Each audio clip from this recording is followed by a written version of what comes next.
Hello and welcome to Codex Nerdicus. I'm David Perry. I'm David Wolfe. And today we're going to be talking about something that I've been trying to get Mr. Wolfe over here to let me do as a podcast topic for a very long time. But I think he's been hesitant because, like most people, he hasn't got a damn clue what it is. Yeah, I'm not really too up on this whole Mario coin thing. I'm not really quite sure. There is a group that kind of refers to Bitcoin the same way as like World of Warcraft gold, or there's even a couple of people who refer to it like Mario coins. Well, all I know is it's real life farming for coins. Sort of. I mean, they call it mining, but it's. I actually like to think of it more like farming because you're growing a blockchain and reaping the rewards from it. I'm sure by the end of this you'll understand that joke. I hope so, because otherwise I'm lost right now. Okay, so the very well, I'm gonna give a basic overview real quick, just like a one sentence thing, just for anyone who's listening who has not a clue what Bitcoin is, and then I'm just gonna start asking me questions, and we'll see what we can come up with. Sure. The super basic overview is that Bitcoin is sort of like digital cash. I don't mean that it's like a digital payment system like PayPal or Google Wallet, where you're still working in US dollars and you're sending them back and forth to people across the internet. I mean like it's a whole new form of currency that exists completely digitally. It only exists on the internet. You can make paper representations of it and pass them around as though it were regular money, but those paper representations are basically tied back to something that's on the internet. They aren't like actual dollars. They're representations of a dollar, which is actually pretty close to the way paper money started, which was as a paper representation of gold or silver that someone was holding in a vault for you somewhere. Yeah.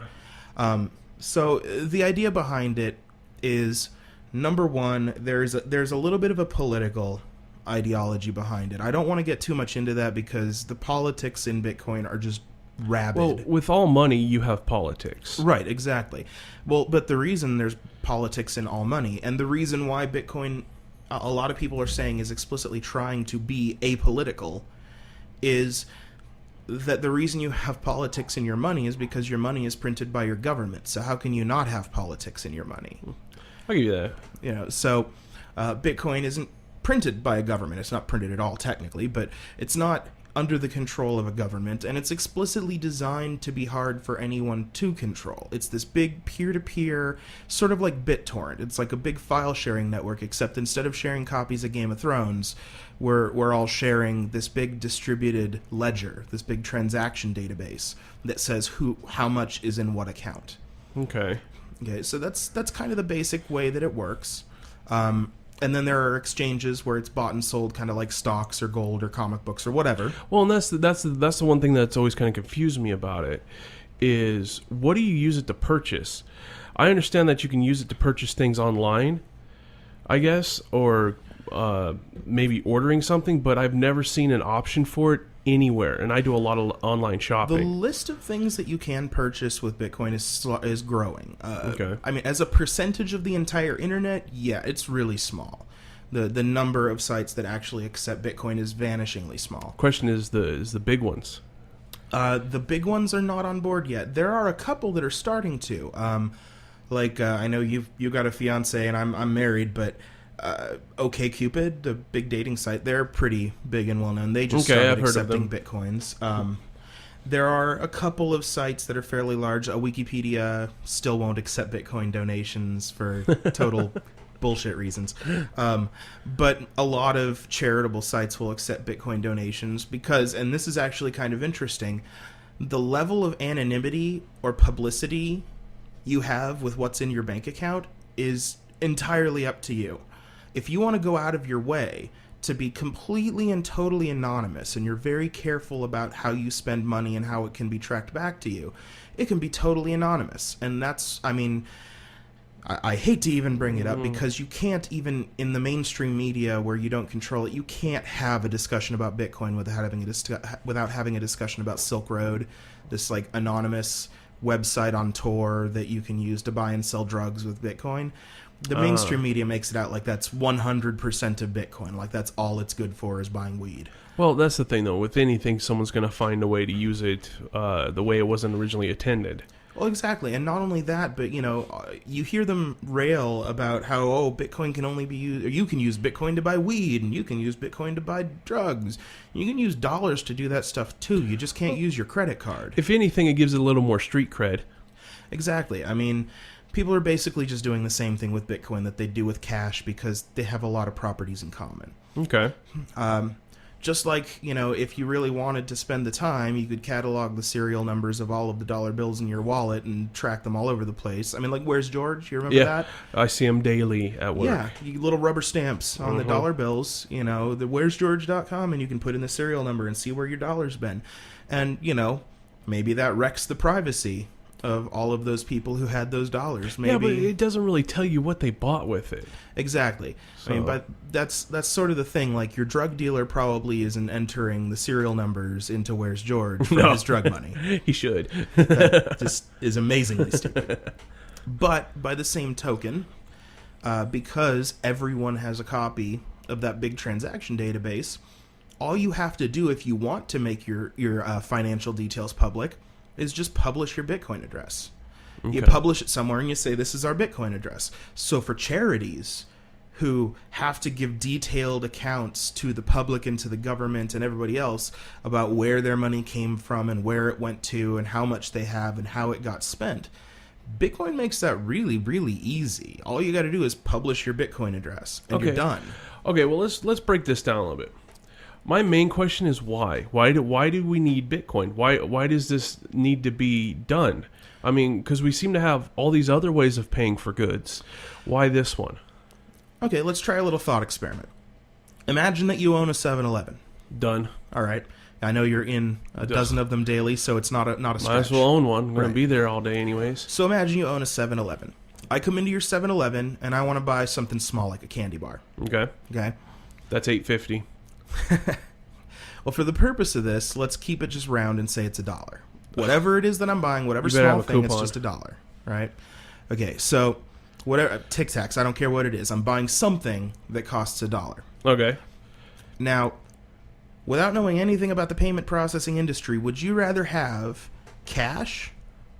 Would you rather have me swipe my card as credit, or would you rather have me swipe my card as debit?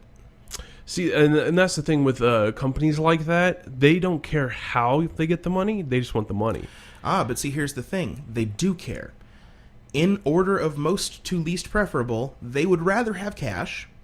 Barring cash, they would rather have debit. Barring debit, they would rather have credit. Well, that's because cash is king. Okay, it always has been. And then debit, yeah, you're looking at a little bit of risk, but there's also a lot of safeguards with it. Credit, you're looking at a lot of risks. Because Not it's only so are you much looking easier. At risks, you're looking at fees. Yeah, that's true too. But here's why it was important that the transaction needs to be $1 or something really low. If I swipe my credit card, let's take a worst case scenario and we'll go credit, and God forbid, let's say you're trying to sell something for $1 on the internet. Yeah. Okay. The internet is like one of the riskiest. You get different fee schedules as a merchant based on how risky your business is. And if you're an internet merchant, your business is crazy risky. Okay? Fraud is rampant. Yeah. And depending on what you're selling on the internet, porn, really incredibly risky. So let's say you're an internet merchant and you're selling something for $1. There's always a flat fee for each transaction. It's usually in the range of 10 to 15 cents. So let's go 15. Let's just make it the worst case. Okay. Right? So it's like 15 cents. And then depending on how risky you are, it will be a percentage of the transaction, and the percentage will be usually between 3 and 5%, but it can go up or down. If you're Walmart, you're not paying 3%. You're like 1, maybe. Oh, yeah. So, which is another point we'll probably get to later, is that having different fee schedules based on the size of the business makes it really incredibly difficult for small businesses to compete with big businesses ever on any scale. Yeah. So you can't topple Walmart if you have someone taking an extra 3% of your money, and Walmart's whole game is margins. Yeah. But I digress. So you sold something for $1. First, they took 15 cents for that flat fee. Then they're going to take another 5% of the transaction, which is going to be another 5 cents. So they have now taken 20 cents of your dollar. You get 80 cents. That is a 20% fee. But don't they make it up for the long run transactions with many transactions? They do, but the thing is, that dollar item that you buy at the 7-Eleven, whether you realize it or not, that cost has been added into the cost of that candy bar. Oh, yeah. Maybe that dollar candy bar really only needed to cost 70 cents. Maybe it only needed to cost 50 cents. Yeah. But they had to add this ludicrous amount of profit margin on top of it to make up for all of the credit card processing fees that they're going to have to pay, not to mention the percentage from theft that's always going to be there anyway. And then the fraud chance, because there's always a chance when you're swiping a card that there's going to be fraud. So what about, well, okay, I see all that, but how does Bitcoin fit into that? All right, well, there's this really, really old problem in cryptography. And I'm going to give you the cryptography problem and then show you how it applies real quick. The really old problem is, let's say you're a spy in World War One. Done. You're a spy in World War One, and I'm the American government, and I'm trying to send you data, and it's encrypted, right? Okay. So in order for me to encrypt this data with the kind of stuff that we had back then, it's what's called a symmetric algorithm. All right. So that means that we've agreed on a password that you're going to use to decrypt it. Now that means that you have to have that password. So we have to get together at some point and exchange passwords. If you forget the password, if you lose the password, whatever, you're hosed. If the enemy figures out the password, you're also hosed. Because while you're in the field, there's no reliable way for me to give you a new password that I can guarantee isn't going to be intercepted by the enemy. Okay, so that's symmetrical cryptography. And that's kind of the way that our current banking system works. Your credit card number is sort of like the password to your account. In order for you to spend from that account, you have to send it to whoever. In the case of, buying your candy bar at a 7-Eleven, you swipe your card through the machine, and it gives the mag stripe, contains your credit card number and some other information. And that information is basically the password that lets someone spend from your account. Yeah, because I just not even like a week ago, somewhere that I swiped my card, somehow my number got out there and I had to get a whole new card. Exactly. I mean, luckily now there's a lot of fail safes for it. Right. Like, if they don't know my, that's why I always use debit. But if they don't know my PIN number, they're not gonna. I mean, they have a slim chance of getting in. But there's also a lot of fail safes. Like, my Chase Bank knows that I'm not gonna be in Iowa and then make a purchase in California within an hour of itself. Right. So I mean, there are services like that that will help save you a little bit. And it's funny you bring up debit, because that's basically the next step. Is when credit starts failing, when we start saying, well, it's really, really easy for people to kind of intercept this kind of data. They say, okay, well, what do we do now? I know. Let's come up with an identification number that you can punch into a pad, and it's going to be encrypted in the pad, so it's like never even going to be accessible to anyone from the outside world, what you just typed in. And then you'll send it to the bank, and the bank will decrypt it and look at all that.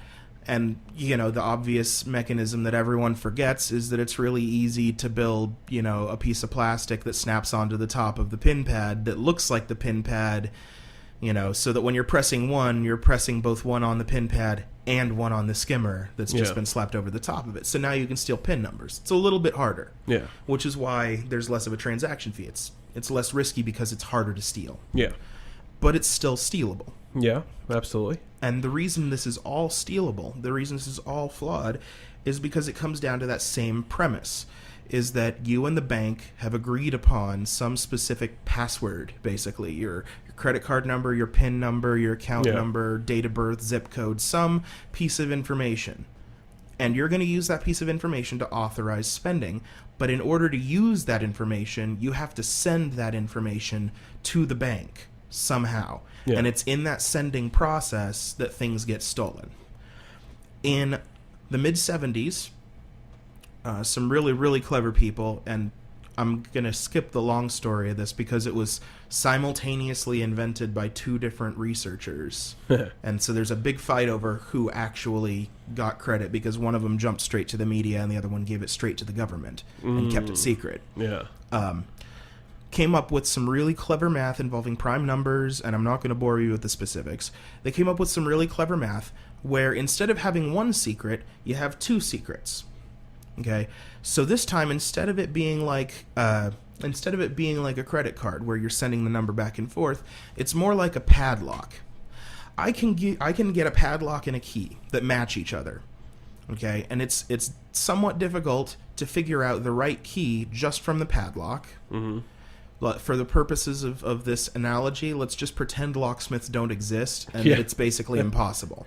So I can get this matched padlock and key. I can give you the padlock, and I can keep the key, and while you have the padlock, you can lock up absolutely anything in such a way that only I can open it. As long as I never give that key to anyone else, then they can't open whatever you locked. So if we both do that, let's say you're the bank and I'm the customer, and you've got, and I'm trying to get some money out of my account, right? You go into the back room and you get some money and you put it in a lockbox. You go to your rack of locks and find the one that corresponds to me. You pull that lock, you lock the lockbox, and then you hand me the lockbox. Now, if you handed that lockbox to someone else, they can't open it. As long as I keep my key secure, then I can open the lockbox. So it's encryption like that. You can encrypt things in such a way that only the intended recipient can open it. And then there's this other sort of, not even a secret, they call it a public key for a reason. You can plaster it on a billboard and it doesn't matter, because as long as you keep your private key safe, you can always decrypt things. Bitcoin works on that sort of a basis. You have a private key that's super secret, you never give to anyone. And then there's this public key, there's this address, basically. The address is a hash of the public key. And you can plaster that anywhere you want, it doesn't matter. So when someone wants to pay you money, you say, all right, here's my public key. They sign a transaction using their private key that proves that they have control of their bank account, their Bitcoin wallet. They sign a transaction saying that I'm sending money to Dave.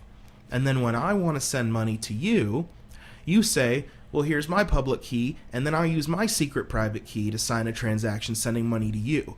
So you can have these sort of interactions where you are signing off on a transaction and proving that you control an account without ever having to reveal the thing that lets you do that signing. Okay, so it seems... Okay, so basically it's more secure, is what Much you're trying to get secure. at. Yeah.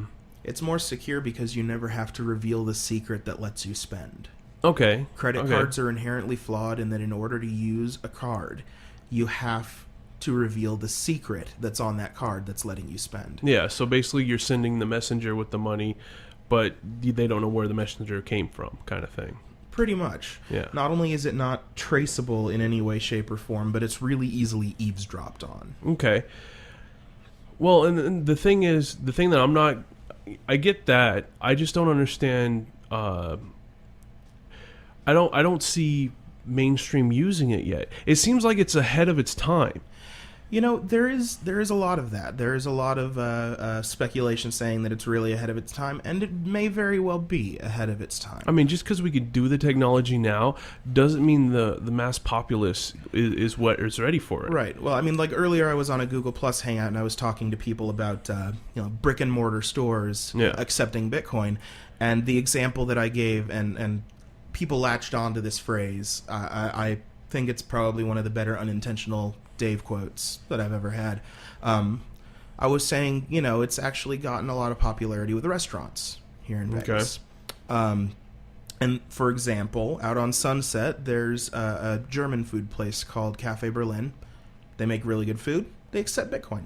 So I go there every once in a while and I buy some German food with Bitcoin. And the thing that I said that everyone latched onto was, it's really surreal to use military-grade cryptography to pay for schnitzel. Okay. So, I mean, and even I, as a total geek and Bitcoin adopter and supporter and user and miner, have to say it feels weird to be using it. It does feel a little future-ish. It feels kind of ahead of its time. Well, I mean, would you walk up with a briefcase, put 2 keys in, and type in a launch code to use it? Or Actually, I just use my cell phone. Oh, okay. Okay, so it's kind of like those the new kind of what are they called, cyber wallets kind of thing. Yeah, it's for that application at least, it's very similar to Google Wallet or any of these other ones. Okay. I haven't seen Those are anyone- slowly catching on, but that's are. another issue too. People are not going to accept, even if it is more secure, they're not right off the bat going to accept that it is. Right. Because they get really scared of the fact that, well, this is my cell phone. I could lose it. Someone could steal it. I mean, even though there's all these things to prevent people from stealing that particular information off of it. And that actually is one of the big mental hurdles to Bitcoin adoption, is that that's kind of rooted in this very old school way of thinking.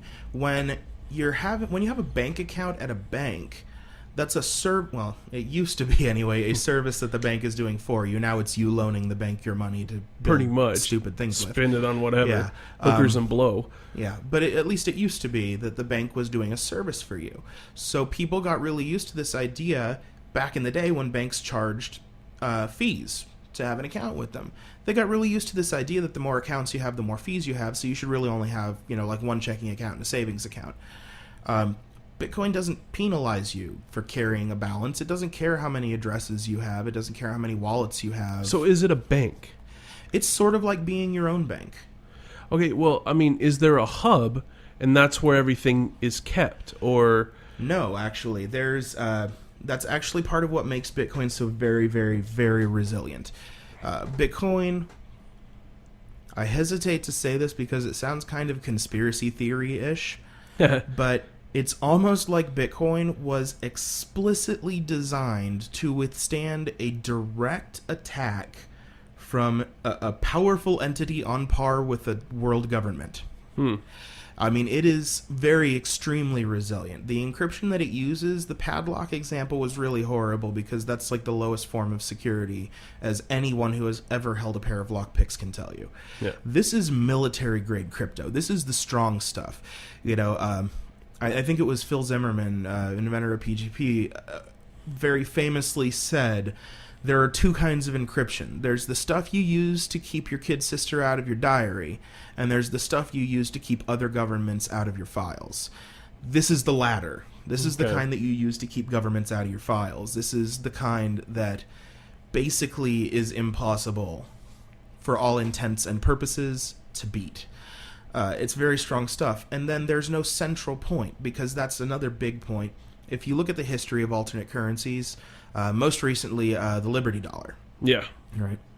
Now, this is kind of touchy, different opinions, but the basic concept that the government... The reason Uncle Sam says he broke down the guy's door and took all of his silver and confiscated his, minting hardware and everything, is basically that it was fine when he was printing out, coins and bills and things that looked absolutely nothing like American currency.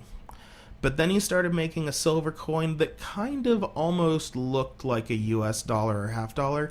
It only looks like it if you just put it in your hand and don't look directly at it. Well, that's the problem, though. A lot of cashiers won't. Right.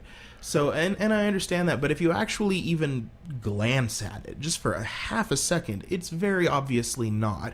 And the other thing is... How many times have you gotten Canadian nickels and dimes? Well, this is true. This is true. But here's the other thing about it.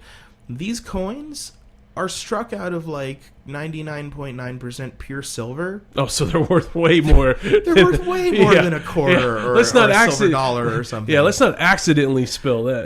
Spin that. The people who are paying with these things are not going to accidentally slip them in or intentionally slip them in trying to subvert the normal coinage. They're worth $20 friggin' dollars a piece or something. If the cashier's smart, he'll look down and go, oh, score. Yeah, exactly. Kind of like if you've ever been in a hard count room when someone dumps out a bucket of silver quarters. You can hear the ones that you want. Yeah, you can. And anyone who's been doing it for a long time will spin on their heels and immediately shout mine. Oh, yeah. So, I mean, it's that kind of a thing. There is a little bit of technical accuracy where you can kind of look at it and say, yeah, they sort of resemble U.S. coinage enough that maybe under just the right circumstances, it could, get misspent as coinage and somehow enter circulation and people would make the mistake. But not really.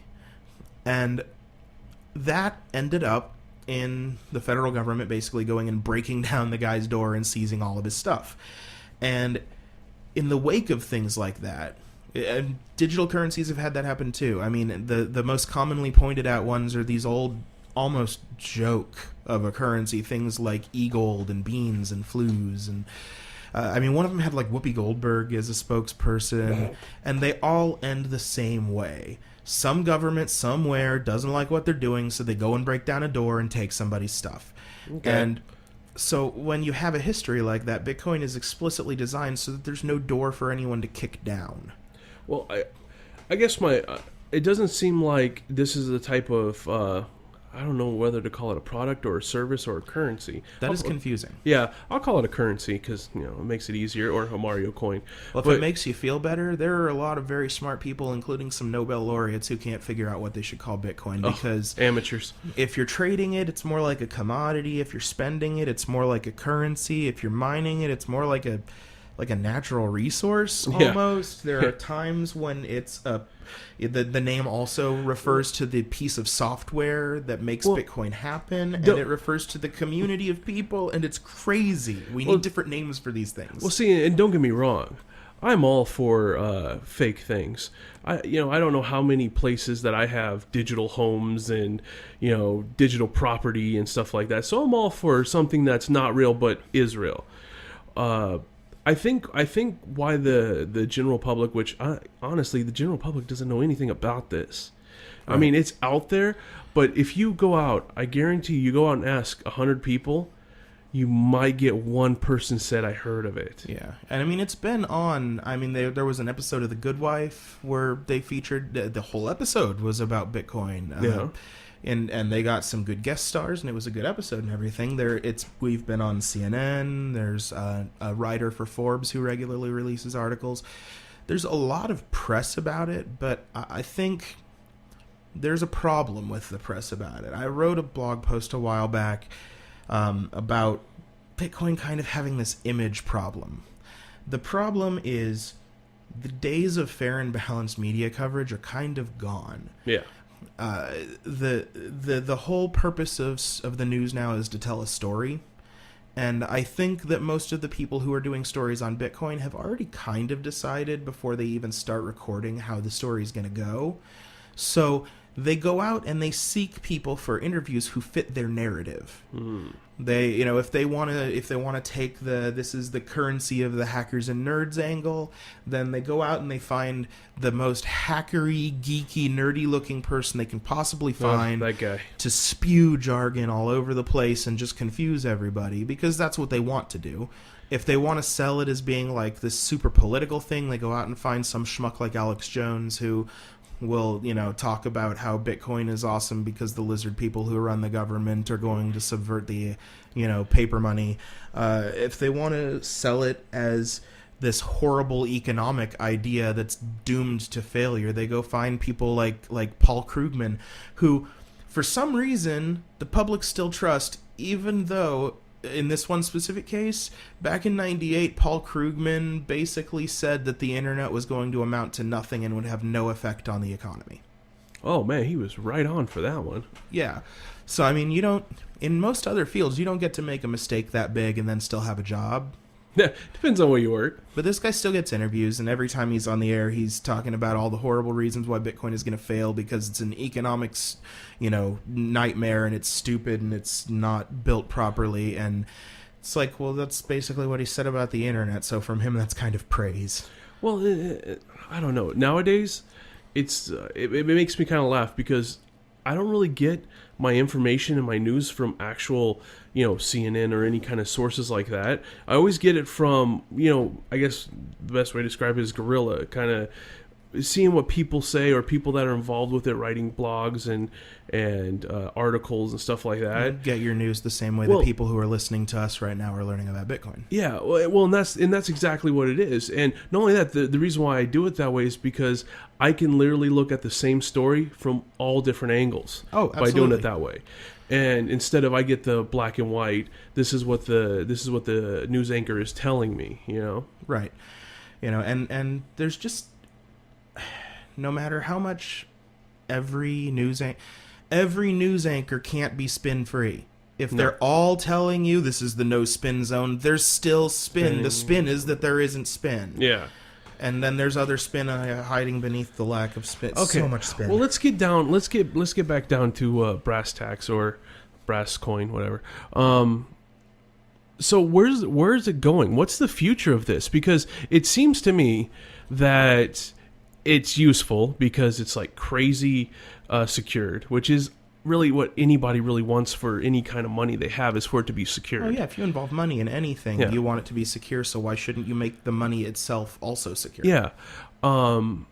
But how's it used for different countries, or is it just one simple thing? What this about is- taxes in different places? Two very interesting questions. I will address them in order. First, multiple countries. Bitcoin is fantastic for a lot of this stuff. I write blog articles for extra money here and there, or I've sold occasionally some things that I own and don't need anymore. Done lots of things in exchange for Bitcoin, and I've also paid Bitcoin to other people for things. Now, it's a little bit difficult in a world where PayPal exists to say that it's difficult to get money to other people. But there's two things that you've got to remember. Number one is that PayPal still has those fees, exactly the same kind of fees, and usually they're much worse than what your merchant services companies are giving the 7-Eleven down the street. So you're going to lose a lot of your money in that transaction process. Secondly, there are a lot of places you can't PayPal money to. No, that's true. That's why I kind of pretty much all but stopped using PayPal. Yeah, and there are and this is one of those things where Bitcoin is great. One of those things Bitcoin is great at.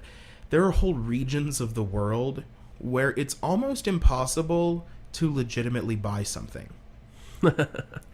Like, if there's an artisan in Nigeria who makes like gorgeous handmade guitars that I want to buy, there's no way for me to buy anything in Nigeria. There's no way for anyone in Nigeria to sell anything to anyone else, because 99% of the transactions that go in and out of Nigeria are horrible scams And corrupt. that are basically trying to get you to give up that secret that lets you spend. Yeah. So if you have this system in place where you don't have to give up the secret that lets you spend, and also another big feature, Bitcoin transactions are not reversible.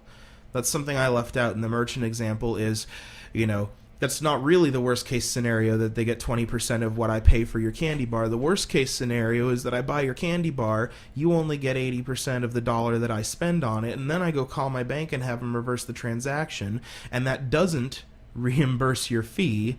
So they reverse the transaction. Now you are out $1.20 and a candy bar. Okay, so it's not reversible.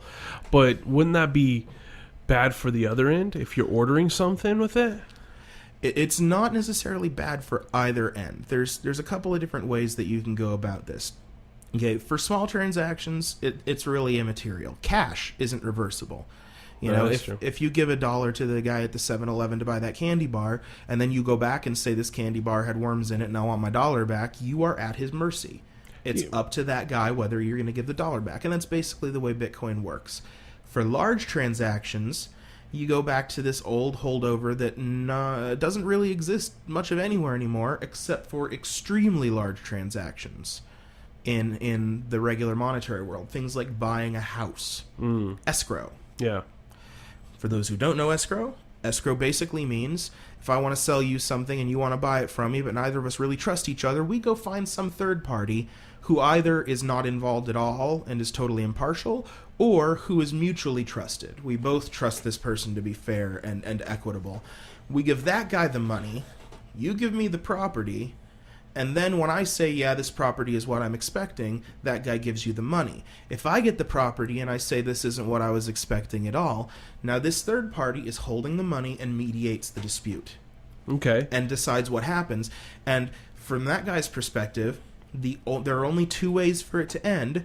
One is that the swap happens, and I end up with the property and you end up with the money, or the other is that the swap doesn't happen, and you get your property back and I get my money back.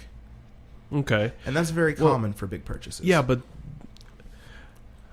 maybe you lost me there somewhere, but I still don't understand how it works for different kinds of currencies and taxes when you're buying something somewhere else? Okay.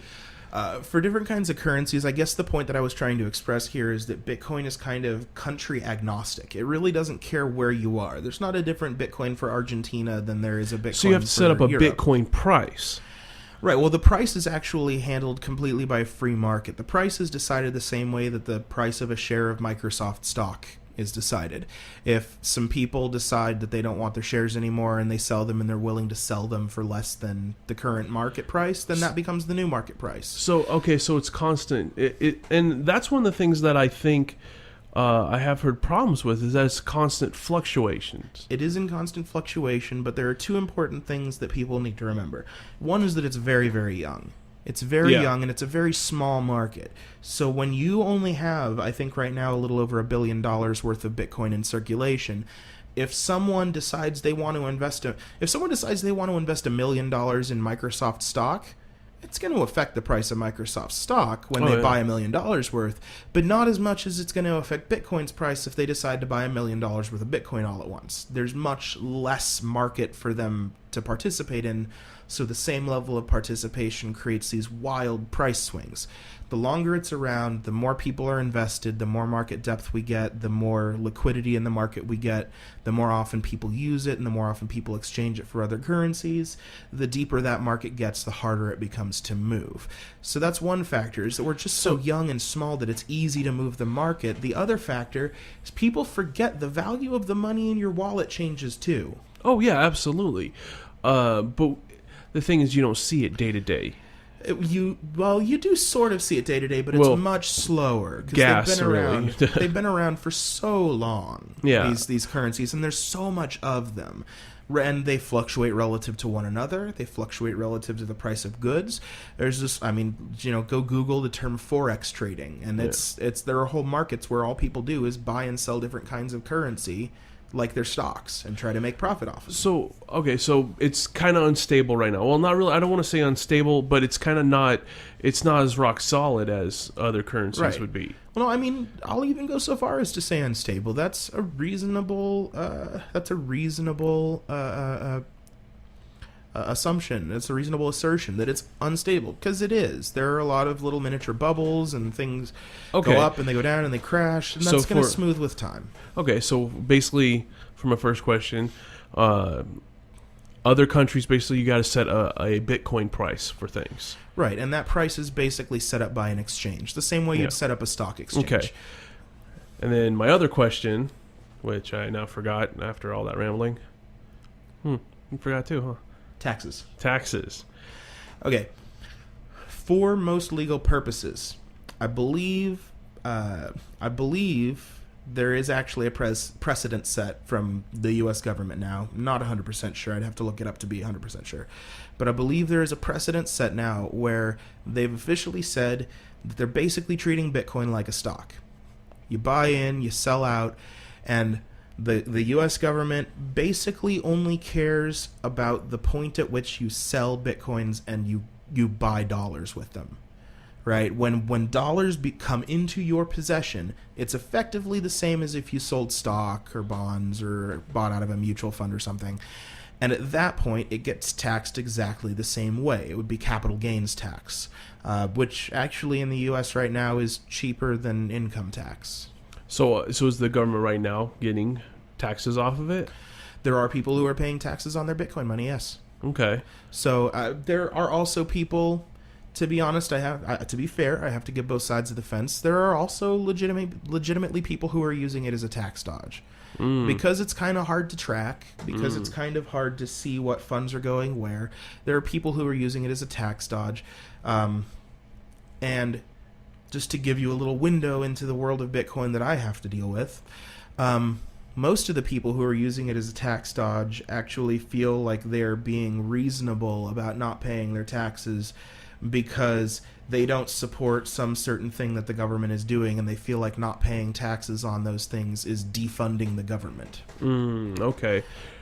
Well, once again, all that does for me is it gives them more street cred, because, well, face it, all money's dirty. All money can be used to dodge taxes. Oh, absolutely. And I don't want to cast Bitcoin in a negative light. You can do the same thing with taxes. Yeah. There's a reason the day laborers in front of Home Depot want to be paid in cash. They don't have ways to cash checks because they don't have IDs. There's a reason drug transactions happen in cash. It's because not only do they not want it traced, but they're not going to pay income tax on their drug sales.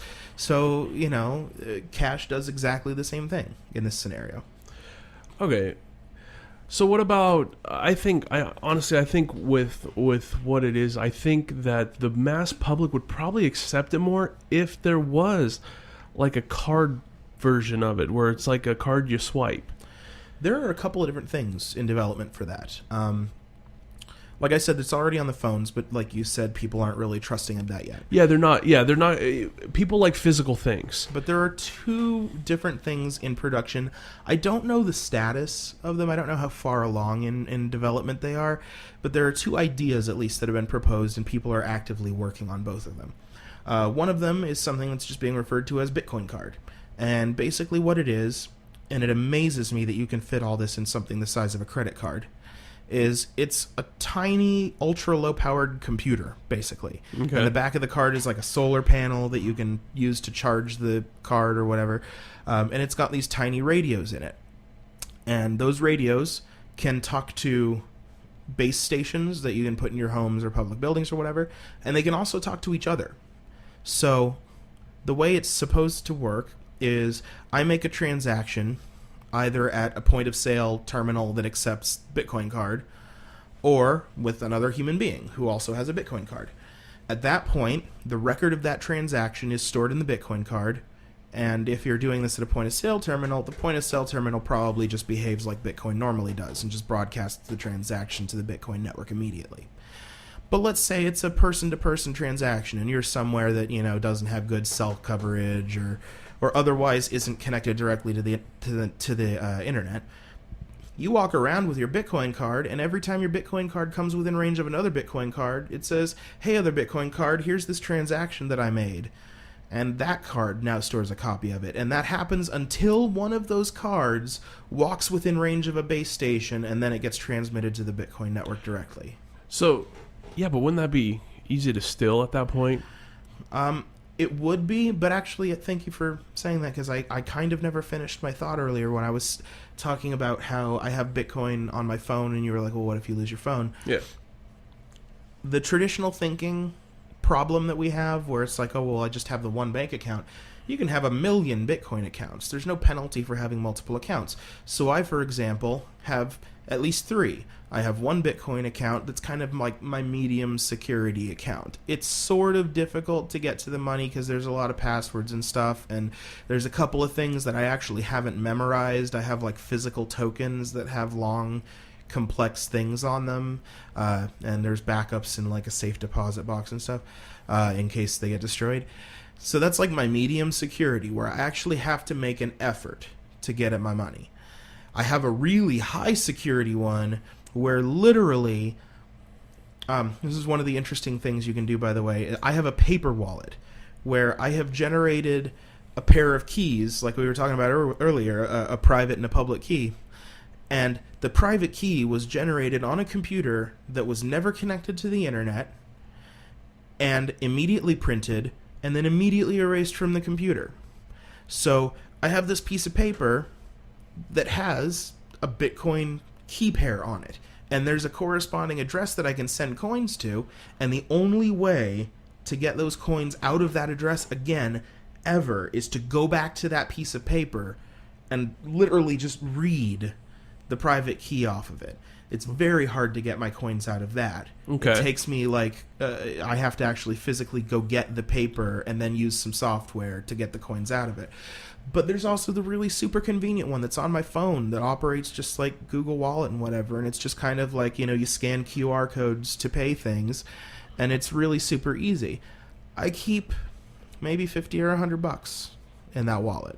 Okay, yeah. And then the bulk of my money is in the more secure places. So that's kind of like a PayPal kind of thing. Exactly. So it's sort of like, how much money do you keep in your savings account? How much money do you keep in your checking account? And then how much money do you keep physically in paper cash in your wallet? Because if someone steals your physical wallet with paper money in it, you're never getting that back.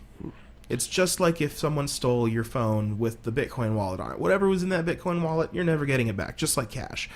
But if you're responsible about where you keep your money in Bitcoin, just like you're responsible about where you keep your money in regular life, you know, if someone wanted to get money out of my savings account over at the bank, they would have to find a way to transfer that money into checking if all they'd done is stolen my credit card. Okay.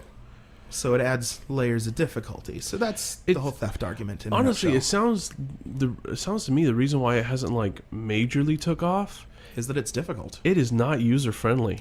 It's very much not. This is a legitimate problem. Yeah. It's getting more and more user friendly. Yeah. It's becoming friendlier by the day, and what few things we can't make friendly about like the Bitcoin client itself, we try really hard to make friendly in services that operate outside of Bitcoin. You know, that Bitcoin wallet software that I use is not actually Bitcoin itself. It's a service. It's a service that kind of keeps the Bitcoins on my behalf, and then I spend them. And it makes things a lot easier, you know, by virtue of having this mobile application that's much more responsive than an actual mobile version of Bitcoin would be. And, you know, it's very fast and easy and user-friendly. You take some security hits for using it like that, but it's where you keep your casual money. So, okay. Basically, so far, Bitcoin it's a toddler at this point. Oh, very much so. And how long do you think it's going to take for it to actually be, you know, an adult, I guess, an adult coin at that point? That's a very difficult question to answer. Very difficult. I mean, at the very beginning when I first got into Bitcoin, I kind of looked at it and I said, well, you know, I sort of think this is about where the internet was in like 97, 98, right? Yeah. And so then I kind of looked at it and I was like, well, how long did the internet take to really kind of take off? And so I was like, oh, it should be probably there in like maybe 3-4 years or so, just based on the only other thing I have that's really comparable. Yeah. Because, I mean, you look at the internet in like 1996. Yeah. And people are like, so I have to plug things into my phone? Yeah. And then it makes screechy noises? Yeah, what's the noise for? And then what can I do with it? What can I actually do with this internet that you're selling me? There's no websites for what I like. Well, why would I send an email? Right. You know, so, I mean, it took a long time for people to finally get used to it. And I think the turning point is going to be... and I can't predict when this one will be. I think the turning point is going to be the same as the turning point was with the internet. What we need is two things. We need a killer app. Yes. And we need people to be willing to adapt to it rather than forcing it to adapt to them. What you need is the younger generation getting into it. Which we already have. You know, you need the younger generation getting into it. Means that a lot of goods and stuff that you sell has to be geared towards them. Which we already have. I mean, if there's one market that Bitcoin is totally opening up... I know a lot of people in Bitcoin who are like 15, 16 years old, but brilliant. Yeah. Like they really, really know what's going on. They write beautiful code, or they do amazing art, or they do all of these really awesome things. The kind of stuff that really only an energetic, excited young person can do. Yeah, has the time for. Or has the time for. Exactly. And traditionally, it would be very difficult for them to get paid for that kind of stuff, if because of their age, or in some cases because of the country they live in. But a lot of times, it's because of the difficulty of sending small amounts of money over the internet. If I write a really good blog article and people think, and someone reads it and thinks it's awesome, they can send me a nickel. How do you send someone a nickel over the internet when the transaction fee is 15 cents? And if enough people send me nickels, it's worth it for me to accept nickels for my stuff. And they do. Okay. So it's like being an intellectual stripper. There's an element of that. There are actual strippers as well. I'm not going to lie. Bitcoin has a pretty strong foothold in porn. Yeah, because basically, two things sell things. One, well, for instance, the PlayStation 3 should not have done well. It really shouldn't. Oh, no. Even though the gear was good, the game sucked. They didn't have enough good titles to compete with the Xbox. Well, what saved them was porn, and the fact that they had a Blu-ray player. Oh, Blu-ray. That was big. Yeah, they put a new technology in that people didn't have, and then porn. You know, I mean, and what saved the Blu-ray player? Porn did. They started making them in high definition. And I mean, the whole porn thing is twofold. One, porn is a very risky business to accept money in because a lot of transactions get reversed. Oh, yeah. And two, depending on what kind of porn you're into, you may not want those receipts on your credit card statement. Yeah, I can see that. So, okay, well, I see that industry is, as bad as it sounds, I see that industry is really going to be one of the people that really push it forward. Just like they push the internet forward. Yeah. Absolutely. I hate to admit it, but the internet is here because of porn. Yeah, it wasn't Microsoft or any of them. They weren't the ones that were pushing it. Now, for little, here's your trivial knowledge for the day. People assume that the biggest industry on the internet still to this day is porn. It's weddings. Wow. Weddings are the biggest money industry on the internet. They beat out porn. Man, porn's they gotta get back in the game. They gotta do something. Maybe they need to do like porn weddings. That'll get them back in the game. Just merge the two ideas. That actually might work. Hey, I can believe it because me right now planning a wedding with my fiance. There's so much nowadays. There's so much access to it. It's ridiculous. I think there have actually been a couple of weddings at that big porn convention. Yeah, actually, every year they have at least 3 or 4 of them. Pretty soon it'll get big enough they'll have to do those mass weddings where they have like one preacher and 50 couples. Yeah.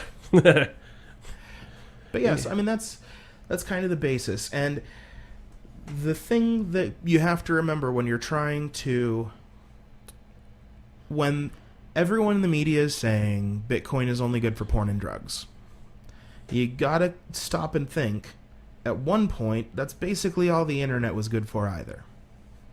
Maybe not drugs, but definitely porn. Yeah, it was kind of hard to sell weed on the internet. Yeah, exactly. Whenever you introduce some new technology, you're gonna have people adopting it that aren't necessarily the best people you would want for candidates, but maybe they're there because living on the outskirts has made them a little more forward-thinking, visionary, and independent. Not only that, you got to realize to be in that kind of industry, you have to be innovative. You have to take it to the next level. You have to find always a new way to get the stuff out there without bringing heat down on yourself. Absolutely.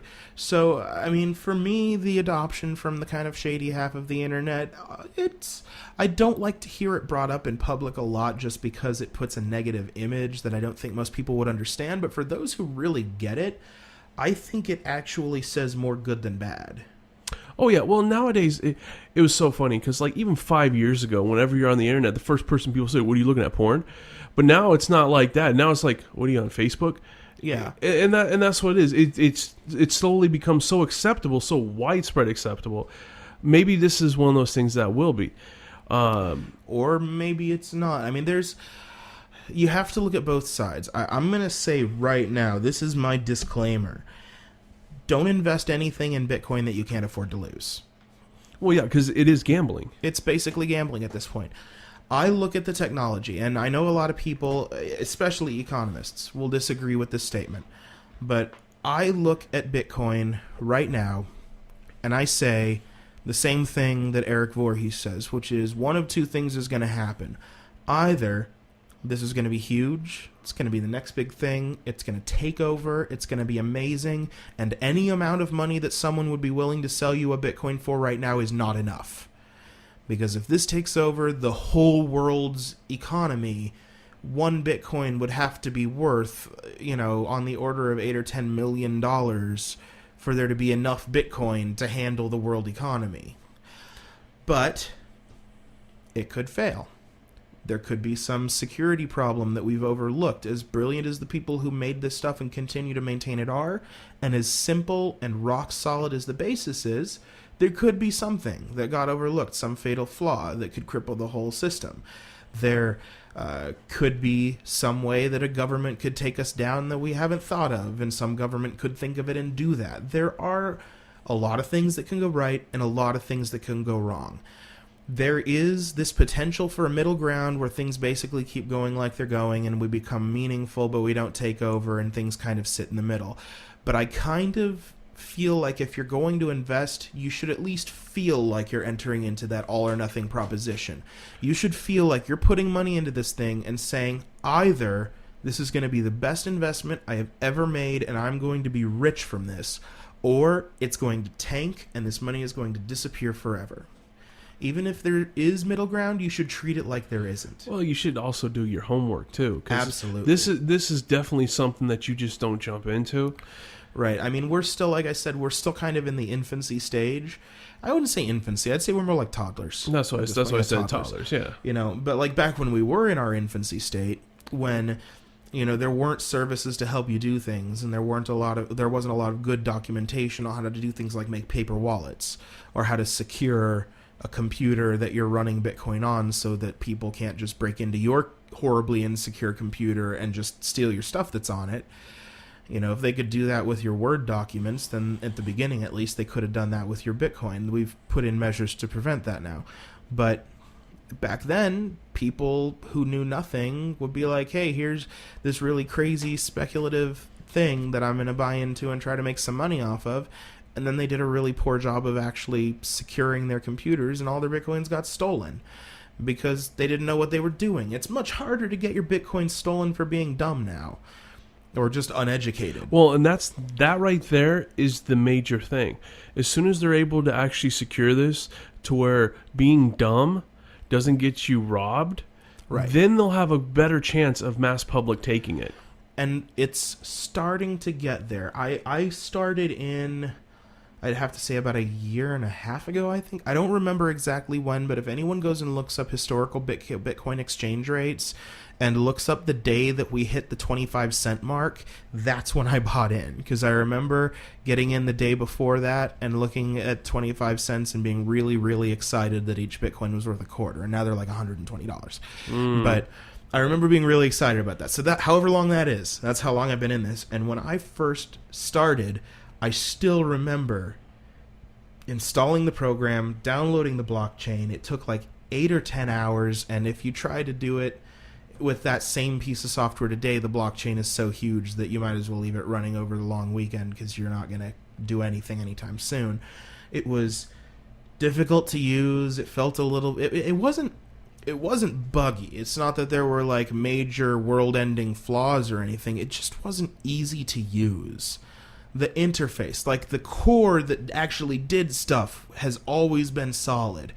But the interface that lets human beings do stuff without typing things into a command prompt window, that part has improved drastically, but still has room to improve even more. We're getting there. It's slowly but surely getting there. It's a long road ahead, and there are a lot of potential pitfalls on that road. But I think if we manage to not hit any of those pitfalls, we're going good places. Okay. Well, I have a better knowledge about what it is now.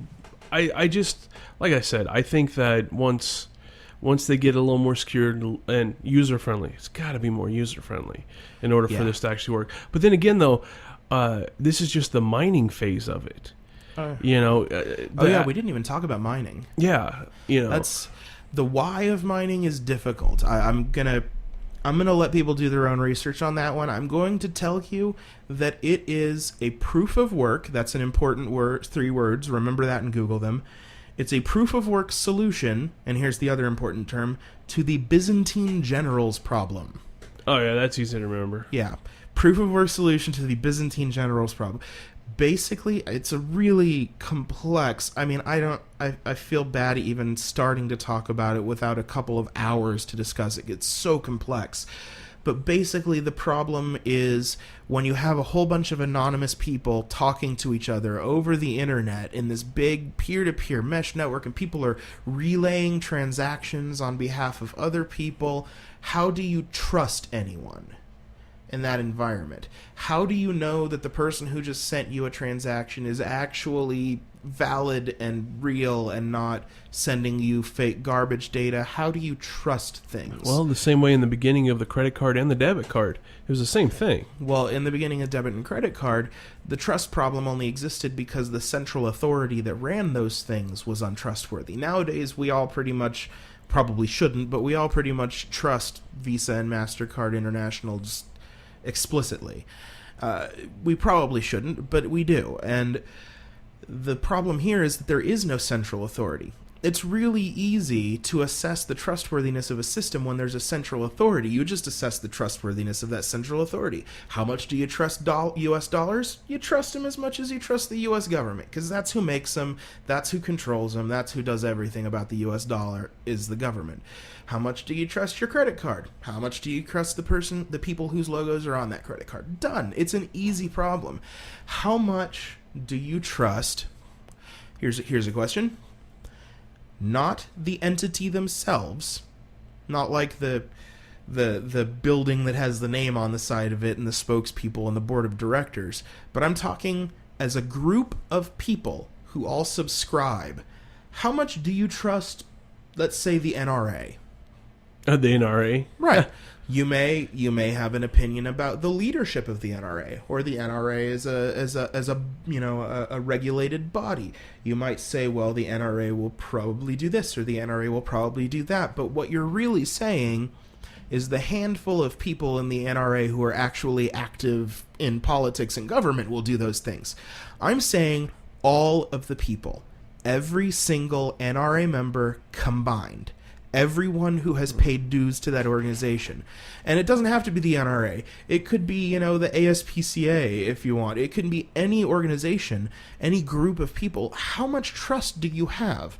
Do you have enough trust that you could walk in and pick any one of those people at random and feel like they're trustworthy for some specific thing? Well, no. You can't do that in really any aspect. Exactly. So there's this big trust problem you get into when you're basically asking a bunch of decentralized, unregulated people to govern one another. It's this crazy, complex, difficult problem that, you can spend days researching this. But that's basically what mining is. Mining is this thing that sort of solves that problem in a very complex way. You're basically doing a lot of simple math problems very, very quickly, over and over and over and over again. You can think of it like rolling dice. You're rolling dice and you're trying to get a Yahtzee. And the way these math problems are set up is that it's very difficult to roll a lot of dice until you get a Yahtzee. But once you've gotten that Yahtzee, it's really easy for everyone else to verify that the Yahtzee was valid. Gotcha. Like, it's super, super easy to verify that the solution is correct. It's really hard to find the solution the first time. The second through nth time, trivial. So basically what you do is you take all of the transactions that have happened and you bundle them all up and you do this math on all of those transactions until it satisfies some arbitrary criteria. Once it satisfies those criteria, you broadcast that to the network, and that's what we refer to as a block, is a bundle of transactions that someone has done that math for. Once a transaction's in a block, it means someone has actually put work into verifying those transactions, and that means that those transactions are somewhat more trustworthy than they were before someone put work into them. And each block points to the last block as part of it. So that means that the block that just happened not only verifies everything that's in it, but it double verifies everything that came before it. And then it triple verifies the block before that. So once you're buried a certain amount deep, in order for any of those blocks to get overwritten, someone would have to do more work than everyone else combined in order to find new solutions for those things that match their version of history. And they'd have to do it faster than every other honest person combined. So now you have this solution where as long as at least 51% of people are honest. So, like, if you were saying, the NRA, you can probably guess that everyone in the NRA owns a gun. I would hope so. You would hope Otherwise, so. they join the wrong club. But there might be people who don't. I'll almost guarantee you there are some people who... Oh, yeah. There are probably people who are in the NRA who are also convicted felons and are unable to own a firearm. That's true, too. Right? Not saying that the NRA are like felons, but I mean, there's crossover between groups. There's a slight chance. But you would say that there's better than a 50% chance that anyone in the NRA would own a gun. So that's basically what you're looking at in Bitcoin. As long as you feel like you can say that more than half of the people who are doing this mining are honest... Okay. then you can trust the results of their honest labor. And if someone wants to be a scammer, they have to be more powerful than all of the honest people combined. Well, okay. That makes a lot more sense, because basically what it comes down to is you're always going to have scammers. You're always going to have honest people. Mm-hmm. As long as your honest people outweigh your scammers. Because, face it, anything can be corrupted. Anything can be taken advantage of. Absolutely. And the harder Bitcoin makes it, the more I think it's going to be a more pliable currency. Right. And the other thing that's important to remember is that the people, there's kind of this separation of powers, if you will. It's kind of like, Congress and the Senate. There are people who use Bitcoin, and then there are also the miners. Granted, most of the people who are miners are also users of Bitcoin, obviously. Well, yeah, because it's the same thing with any miner. They're going to use the product they mine anyway. Exactly. But the miners are the people who create the blocks. So they have the power as a group to decide what transactions go into the official history of the ledger. But the rest of the people who just use Bitcoin, their Bitcoin software is what relays those blocks to other people. Okay, so if you want to send money, you need the miners to include your transaction in a block. But if the miners want you to take their block seriously, but if the miners want their block to become the correct version of history, their block needs to be taken seriously by all the users, or they won't relay it. This is one of the things that keeps people from just arbitrarily changing the rules. Like, I hear a lot of the times, a quick side note, mining is also the way that the initial 21 million Bitcoins that will ever exist are being distributed. In addition to all of the transactions, there are a special set of rules that say you can put one extra transaction into that block that pays you a certain amount of money. Right now it's 25 Bitcoins. Whoever finds that solution gets to include their special transaction in that block that pays them 25 Bitcoins. Every so often that gets cut in half. Eventually it'll stop happening entirely, and the only money that the miners will make are transaction fees, which exist but are small, optional, always paid by the sender, and are really only ever required when you do something stupid. So why would someone want to mine then at that point? Because at that point, the hope is that there will be enough